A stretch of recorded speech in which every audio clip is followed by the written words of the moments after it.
বরেদের খোলসটা না এবার তোমাদেরকে গা থেকে ছাড়তে হবে। আরে বাবা নিজেদেরকে করতে দাও না। দেওয়ালে থেকে গেলে বেড়ালো পা হয়ে যায়। আর আমরা তো সামান্য মানুষ, যুগ যুগ ধরে অনেক অত্যাচার সহ্য করি, তবে আজ আমরা ঘুরে দাঁড়িয়েছি। ছেলেরা শুধু বউকে দোষ দেয়, আর বিপদে পড়লে মাকে লাগে, বউকে লাগে। একটা দেবতা সেই অসুরকে বধ করতে কি নাকানি চুমানি না খাচ্ছিল, সেই একটা মেয়েকে বাঁচালো। 18 পা দিলে বাবা মায়ের উচিত বিয়ের চিন্তা না করে মেয়েকে যোগ্য করে তোলা। মেয়েরা যখন জেগে ওঠে না, পৃথিবীতে অনেক বড় পরিবর্তন আসে। শক্তির জন্য মানুষ মায়ের পুজো করে। আচ্ছা জানো শোন, আমাদের মেয়ে আই হেল্পের উদ্দেশ্য কি বলতো? আমরা নিজেদের পায়ে দাঁড়াবো আর অন্য মহিলাদেরও নিজেদের পায়ে দাঁড়াতে সাহায্য করবো। তার জন্য আমাদের কি করতে হবে? ওই সরকারি অফিসে লালবিদের মতন বড়দের বন্ধন থেকে নিজেদেরকে মুক্ত করতে হবে। আচ্ছা অপালা, আমাদের এই প্রতিষ্ঠানের করণীয় কাজটা কি? আমি বলতে চাইছি আমরা কি কি কাজ করব, সেটাই তো আমাদের ভাবতে হবে।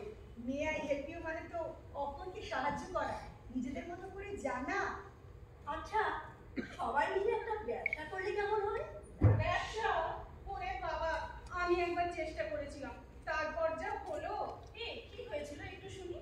ওই যে আমাদের বাইরের বারান্দাটা ভাড়া দেব বলে তুলে লিখে দিয়েছিলাম, যদি কেউ দোকান করে তো পাড়ার খোঁজকে ছোকরারা কি করেছে জানো?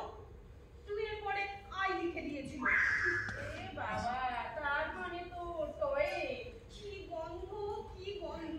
পাড়ার কুকুর বেড়াল পর্যন্ত দেখলে তো, মেয়েরা কিছু করতে গেলে ওই কুকুর বেড়াল পর্যন্ত বাঁধে। জমি বাড়ির দালালি করলে কেমন হয়? উইদাউট ক্যাপিটালি সেফ কমিশন কামিয়ে যাও। এটা কিন্তু মন্দ নয়, কিন্তু তোমরা আরো কোনো প্রপোজাল দাও। প্রেম করলে কেমন হয়? নৈসর্গিক প্রেম। কলেজ লাইফের পর তো আর প্রেম করাই হয়। কলেজ লাইফে দুটো প্রেম করেছিলাম, ওই আর সময় কাটাতে, সিনেমা দেখতে, ঘুরতে। আমার পড়াশোনাতে না মনে বসতো না। আচ্ছা আমরা 7 জন মেম্বার 7টা সমুদ্র হয়ে 13টা নদীতে ভাসি যেতে পারবো না? ওরা 3জন তো এসেই যাবে। ফোনে তো বলেছে আমরা যা সিদ্ধান্ত নেব ওরা রাজি। সবই তো বুঝলাম বন্ধু, কিন্তু 13টা নদী তুমি পাবে কোথায়? কি বলছো? পৃথিবীর 3 ভাগ জল, 1 ভাগ স্থল, সবাই মিলে 13টা নদী পাবো না? আমাদের পেতেই হবে, কিন্তু খুব নিঃশব্দ। প্রেম কি ঢাক জল পিটিয়ে আসে? প্রেম তো নিঃশব্দেই আসে। আমি পারবো না ভাই, আমি পারবো না। আমার ভীষণ ভয় করছে। আমার বর যদি জানতে পারে কি যে হবে। কি করবে? ঠ্যাং ভেঙে দেবে? ভাঙুক না, আমরা আছি না। নিজেরা বিয়ের পর প্রশ্ন সৃষ্টি করবে, তার বেলা দোষ নেই, আর আমরা করলে দোষ। কিন্তু আমার যে হার্টে আবার কি? হার্ট যে ধুকপুক করে টেনশনে। ওরে বাবা, প্রেম করবে তো মুখে, তা হার্ট অব্দি পৌঁছবে কেন?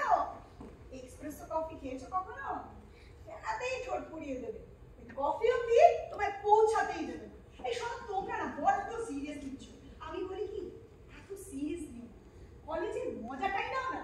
আচ্ছা আচ্ছা, ঠিক আছে ঠিক আছে, আমরা সবাই রাজি আছি। এখন নেমে পড়লেই হলো। কি বলো তোমরা? হ্যাঁ হ্যাঁ, এবার নেমে পড়ি। এই অফিসও রেডি, বাইরে ফটো লাগিয়ে দেওয়া হয়েছে। তাহলে তাই ঠিক রইলো। যে যে কাজ নিয়ে আসবে আমরা নিজেদের মতন ট্যাকেল করে কাজটা হাতে নিয়ে নেব, তারপর দেখা যাবে কি করা যায়। তাহলে কালকে থেকে আমরা পালা করে অফিসে বসছি, কেমন? ঠিক আছে, তাহলে শুরু হোক। শুরু হোক।